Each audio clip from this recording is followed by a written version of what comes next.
All right.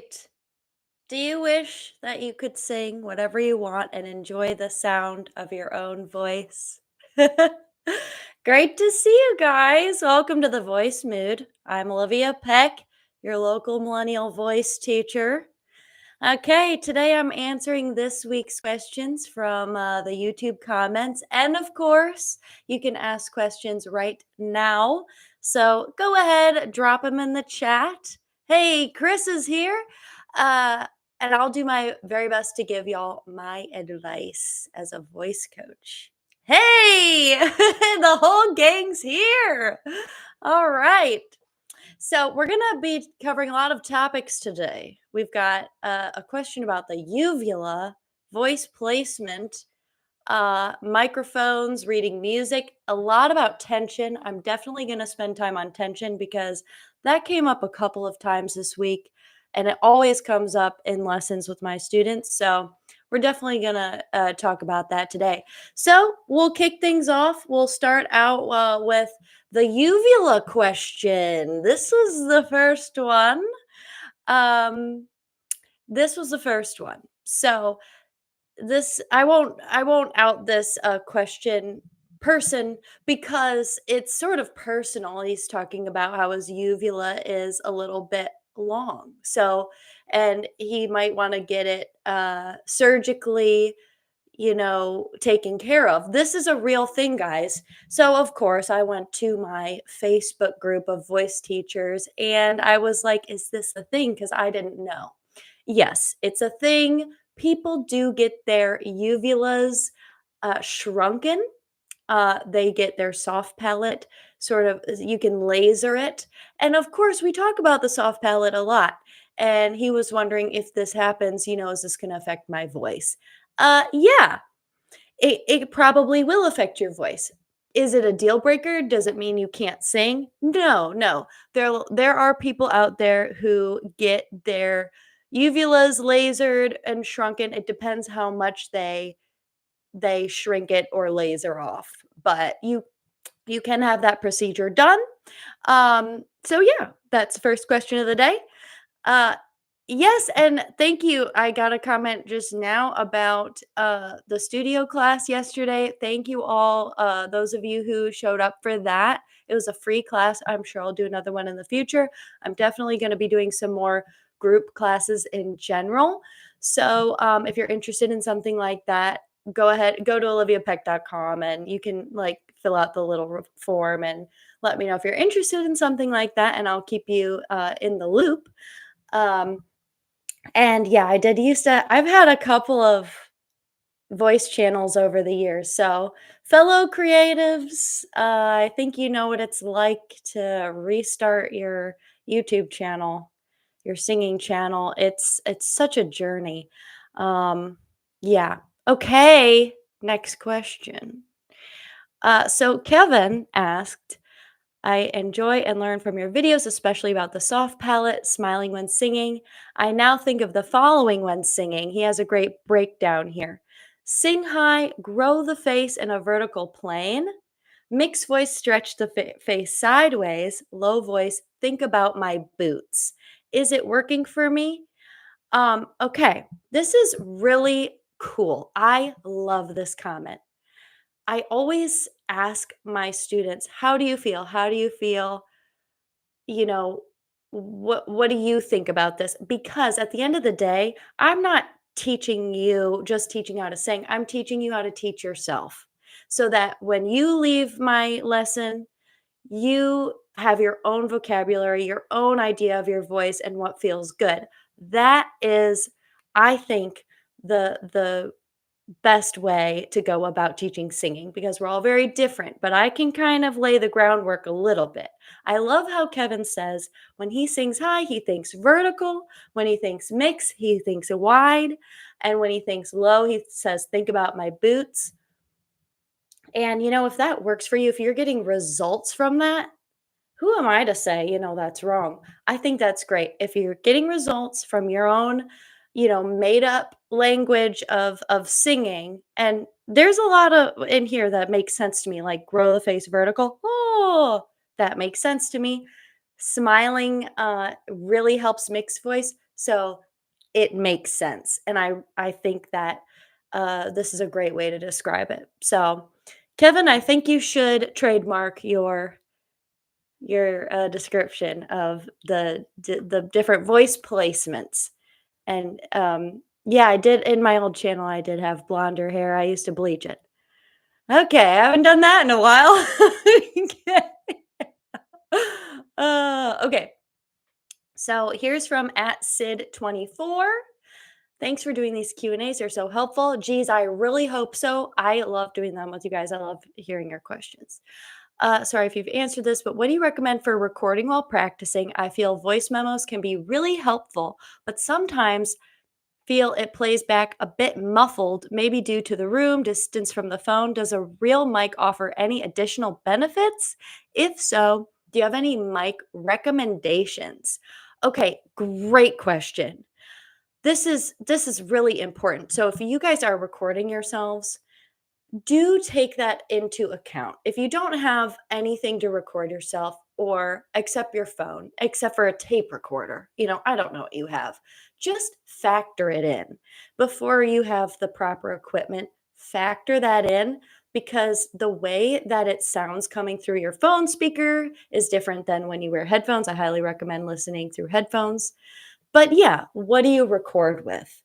iPhone, I find, has a really good voice recorder. I think. So definitely try that. Try your phone first. And I recommended, if it sounds muffled, do you have a phone case? And he said, yeah, I do. So he's going to take the phone case off and try that. Now, I'll tell you about my little microphone here. This is quite the journey. I have the affiliate link in my description for all the stuff I use. And I literally went through Amazon and I handpicked all the stuff I recommend, stuff I actually use, or at least think this is good. This is good. You could use this. Um, my microphone is great. I will say that it's basic. I'm using it right now. I put this windscreen on it, which I also put in there. You can also use a pop filter, which I also put down there. This one I don't have many problems with, except for you'll find in some of my videos, you'll hear a popping noise. I thought it was from the pop filter. It was actually from my recording software not matching up with my video editing software, which I've since fixed. But it was a little bit of a journey to get there.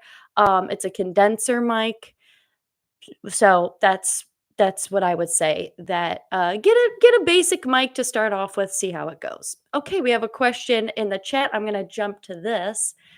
Chris, so my breathing technique is terrible, especially between phrases. I always run out of breath like 6 seconds to 12, but when doing exercises, I can do 16. Why? Ooh. So between phrases, you run out of breath. Okay. So what I think you're saying is when you're singing a song, you run out of breath, but when you're doing exercises, you can go a lot longer. This is really common. Yeah, when we sing, I mean, raise your hand if you're watching this and it's like, wow, my warm-ups are great, but then I sing a song and something's changed. This is very common. It applies to technique, it applies to breath. I would say without hearing you sing right now that it has to do with maybe you're going a little too hard. You're going a little too hard. You need to dial it back. Um, could be too much volume. It could be you could be pushing. If I was almost every day I have someone and your guitar, piano, backing track is a little too loud and you're trying to overpower it. And in reality, if you have an instrument or a backing track or you're singing with a band, you're going to have a microphone. So this really goes along with a lot of what the questions we had this week. So um, this is very relevant. But yeah, I would say you're probably just pushing too much in one way or another. And we're going to talk about tension. So this will come up again for sure. Okay.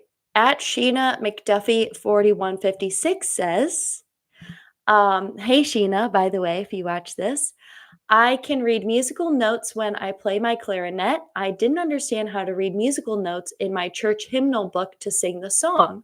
I do find if I'm following someone else, what tips will help me understand how to read musical notes? So, what Sheena's talking about, and some of you probably know this too, is sight reading.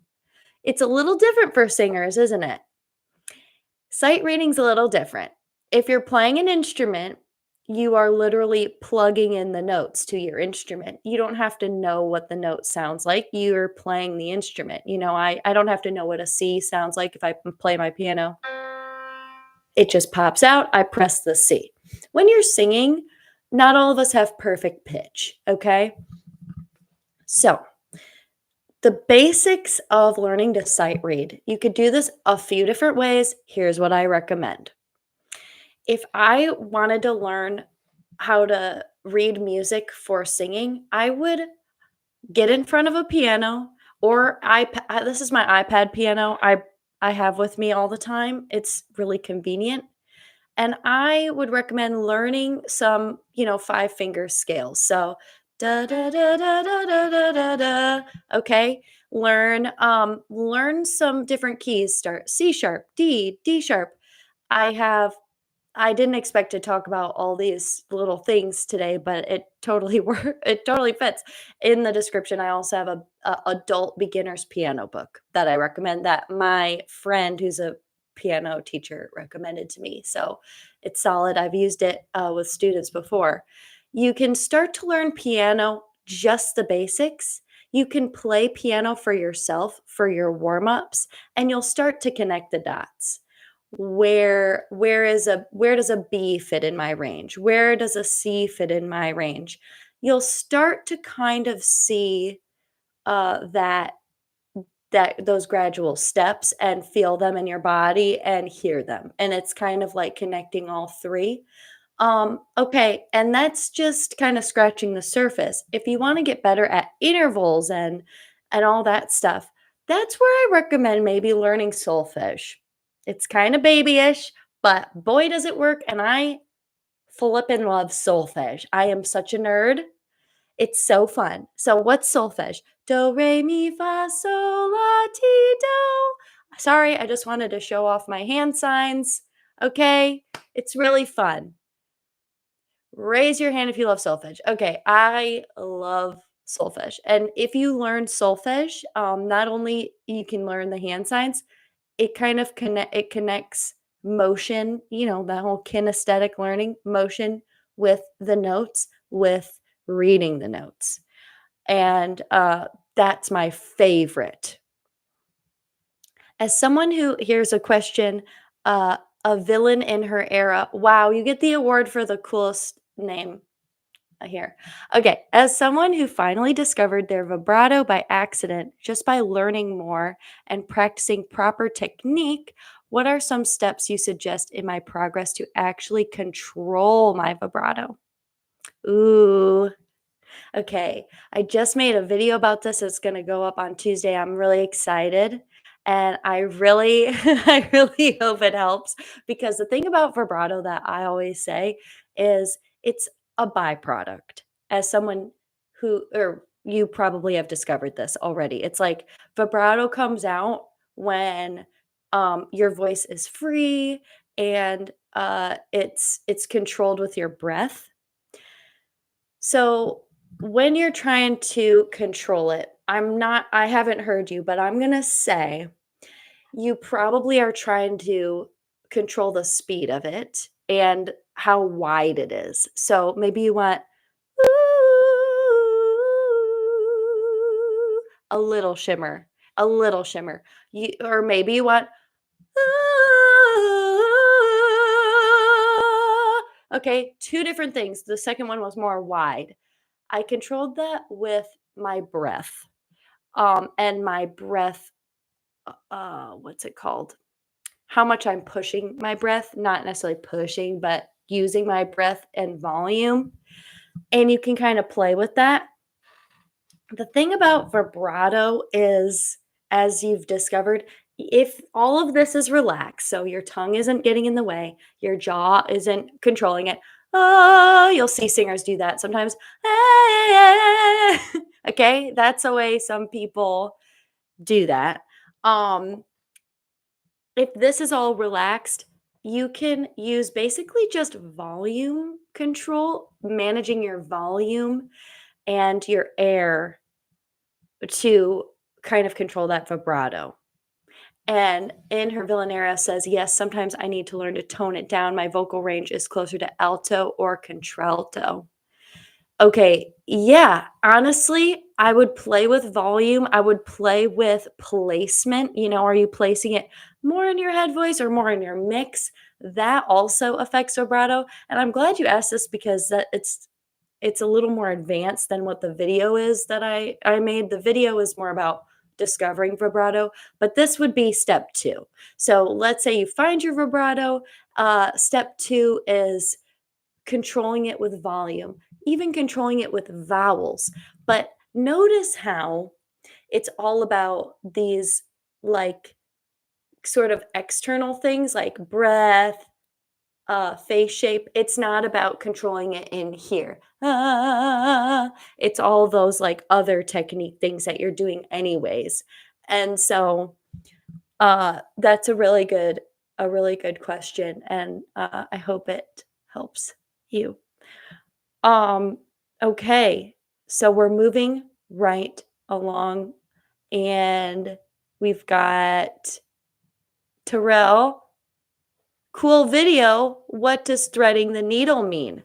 I made a video for tenors warming up, but this is a term I use a lot, threading the needle. And threading the needle, for what I mean by that is mix when you go through your mixed voice and when you go through your vocal breaks. So transitioning from your chest voice, mixed voice, mixed voice to head voice, or chest voice to mixed voice, or middle voice to high voice. Anytime you have a vocal transition and your voice breaks, or it's called a passaggio, it's a transition, I say thread the needle. And thread the needle is this really cool, sort of counterintuitive technique to slide into, transition into your range, through your range. So it really works for mixed voice because mixed voice is in like the middle, and it's kind of in between really open and really heavy. And same with passaggio, it's in between two different parts of your range. So instead of like blasting right through, like, it's more like, ah. So that's what I call threading the needle. And I recommend threading the needle like light and easing up on the gas, easing up on the volume and the breath pressure and sliding it in, finding that. "Ah." And it's also helpful with riffs, which we'll talk about also. Monumental sound. Ever since I did the cat sounds yesterday, I was able to mix up to C4. Oh, C5. Oh my gosh, C5. Well, I happen to know this person is sort of a tenor, baritone. All right. So C5, that's like, whoa, that's like my range. Okay. So what monumental sound is talking about is meow, that light meow, or it's you can also get it with wah, wah. I don't know how it sounds on your end. Hopefully clearly. God, I hope so. But it's not super nasally. It might sound like it is, but it's actually more about that cry sound that babies make. "Wah!" And it can really help with mixed voice, any type of thread in the needle you're doing, resonance, volume, belting, expanding your range. I mean, it helps so many things. So if you want to learn how to do that, it's this very light feeling, and effortless feeling. If you can get that down, it's going to help you with so many different styles. So I'm really glad that worked for you yesterday in our studio class.